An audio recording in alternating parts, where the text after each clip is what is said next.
তার আন্দোলন চলছে, এর পক্ষে বিপক্ষে নানা পক্ষের অবস্থান এবং শেষ পর্যন্ত একটা সংঘাতময় পরিস্থিতি।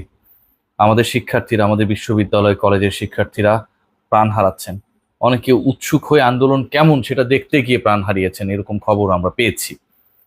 কার পরিচয় কি, কে কোন দল করেন, কে সংস্কার চান সংস্কার চান না, তার থেকেও বড় ব্যাপার আমাদের আপনজন, কারো সন্তান, কারো ভাই প্রাণ হারাচ্ছে, রক্ত ঝরছে ক্যাম্পাসে ক্যাম্পাসে।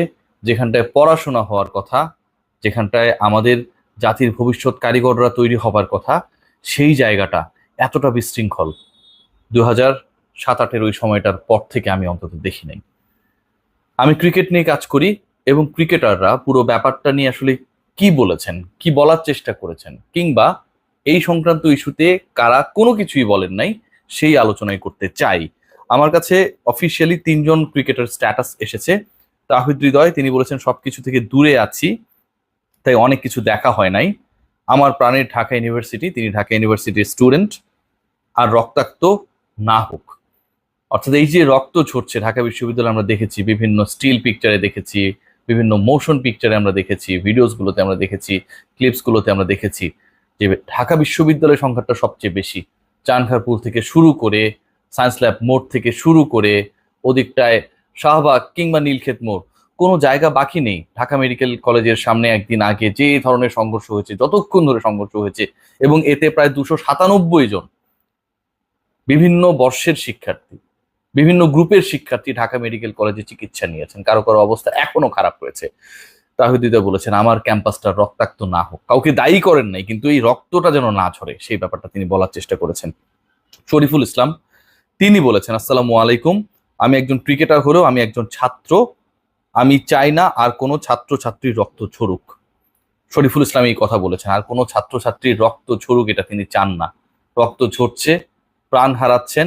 আবারও বলছি, আমরা আইডেন্টিটিকে মুখ্য করে না দেখে যারা আমাদের ছেড়ে চলে যাচ্ছেন, যারা সম্ভাবনাময় তারুণ্যের প্রতীক হয়ে বিশ্ববিদ্যালয়গুলোতে ভর্তি হয়েছেন, সেই তারা যখন 24-25 বছর বয়সী পৃথিবীর মায়া ত্যাগ করে এই মুভমেন্টের মধ্যে আক্রান্ত হয়েছেন, চলে যাচ্ছেন, সেটাকে আমরা কোনোভাবে সাপোর্ট করতে পারি না, আমরা কেউ পারি না।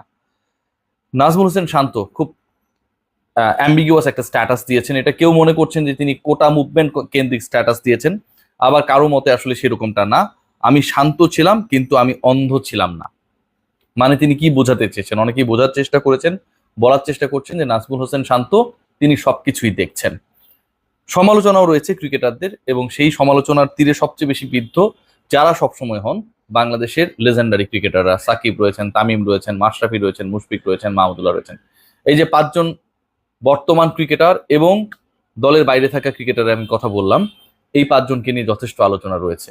আলোচনাটা এ কারণে হচ্ছে যে ধরেন আপনার অনেক ধরনের চুক্তি থাকতে পারে, আপনি অনেক সংগঠনের সাথে, অনেক ফেডারেশনের সাথে আপনার সম্পর্ক থাকতে পারে, সেটা ঠিক আছে, কিন্তু সাধারণ শিক্ষার্থী ওভারঅল যে যারাই প্রাণ হারাক, শিক্ষার্থী তো সবাই, ছাত্রই তো সবাই, ছাত্রীই তো সবাই, পরিচয় তো শিক্ষার্থী, স্টুডেন্টদের যে রক্ত ঝরছে, স্টুডেন্টরা যে মারা যাচ্ছে, যাদেরকে তাদের বাবা মা কাঠের পয়সা খরচ করে, স্বপ্ন দেখে, জমি বিক্রি করে বিশ্ববিদ্যালয় কলেজে পড়তে পাঠিয়েছে, সেই তারা যে নিথর দেহ হয়ে তাদের সেই গ্রামের বাড়িতে ফিরে যাচ্ছেন, এটা তো সাপোর্টেবল না। যার কারণেই সেটা হোক না কেন, পক্ষ বিপক্ষ রয়েছে এখানটায়, যে কারণেই তো সংঘর্ষ। এই কথাটা বলতে আমাদের লিজেন্ড ক্রিকেটারদের সমস্যাটা কোথায়? শরীফুল বলেছেন না যে আসসালামু আলাইকুম, আমি নিজে শিক্ষার্থী, আমি চাই না আর কোনো শিক্ষার্থীর রক্ত ঝরুক। ক্লাসিফাই করেননি, কিন্তু কিন্তু শিক্ষার্থীর রক্ত ঝরছে। তাহিদ হৃদয় বলেছেন আমার বিশ্ববিদ্যালয় আর রক্তাক্ত না হোক। কেউ কি চায়? বাংলাদেশের প্রধান নির্বাহী যিনি, তিনিও কি চান যে বাংলাদেশের বিশ্ববিদ্যালয়, কলেজ বা শিক্ষা প্রতিষ্ঠানগুলো রক্তাক্ত হোক?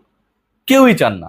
সো এই কমন কথাটা তো বলা যেত না? এই কথাটা তো বলার সময়টা এখনই। তাদেরকে তো অনেকেই ফলো করে। সাকিব, তামিম, মুশফিক, রিয়াদ, মাশরাফির কথা শুনে যদি অন্তত 10 জন করে, ওই 5 জনের কথা বলে 50 জন যদি সংঘর্ষে লিপ্ত না হোক, সেটাও তো অনেক কিছু। 50 জন সংঘর্ষে না গেলে একজন যদি 10টা করে ঢিল ছোড়ে, 500 ঢিল ছোড়া হবে না। একটা বিশ্ববিদ্যালয়ে 500 ঢিল কম ছোড়া হবে। আমাদের আইডলরা কেন যেন ঘুমিয়ে। আমি কোনো পক্ষপাত বা কারো পক্ষ নিতে বলছি না, শিক্ষার্থীদের ফেভারে। শিক্ষার্থী তো সবাই, পক্ষে বিপক্ষে যেই হোক না কেন, সেই শিক্ষার্থীদের ফেভারে সেই শিক্ষার্থীরা যারা হচ্ছে তালি বাজিয়েছেন আমাদের ক্রিকেটারদের জন্য, বছরের পর বছর কেঁদেছেন, হেসেছেন, হই হুল্লোড় করে হলের টিভি রুম গুলোকে কাঁপিয়েছেন, তাদের জন্য আমাদের আইডলরা একটা স্ট্যাটাস খরচ করার সময় পান না? নাকি তারা জানেন না বাংলাদেশে কি ঘটছে, বা বাংলাদেশে যেটা ঘটছে এটা কি খুব কাঙ্ক্ষিত, একসেপ্টেবল? আমি মনে করি না। আমি মনে করি না। আমি চাই না আর কোনো শিক্ষার্থী রক্ত ঝরুক, আর কোনো শিক্ষার্থী আহত হোক, আর কোনো শিক্ষার্থীর জীবন শেষ হয়ে যাক, আর কোনো শিক্ষার্থীকে তার পিতা মাতাকে নিথর দেহে দেখতে হোক। যে স্বপ্ন তারা দেখে পাঠিয়েছেন প্রাণ চাঞ্চল্যে ভরা তাদের সন্তানকে বিশ্ববিদ্যালয়ে পড়ানোর জন্য, সেই স্বপ্নটা তাদের এই অঙ্কুরেই বিনষ্ট হয়ে যাক, আমি সেটা চাই না। শরীফুল স্ট্যাটাস দিয়েছেন, নাজমুল শান্ত কি বুঝাতে চেয়েছেন অনেকেই তার মতো করে বুঝেছেন, অনেকেই বোঝেন নাই। তাহিদ হৃদয় স্ট্যাটাস দিয়েছেন।